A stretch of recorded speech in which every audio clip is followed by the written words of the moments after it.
அங்கே வச்ச தீ வந்து இங்கே பத்துது இப்போது என்ன பண்ண ஏது பண்ண தண்ணி ஊத்து தப்பேது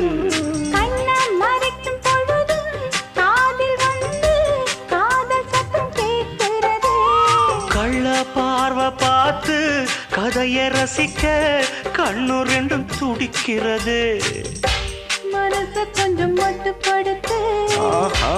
என்னையும் கொஞ்சம் கட்டுப்படுத்து ஐயோ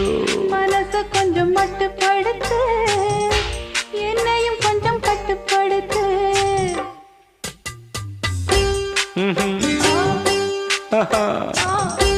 ஏ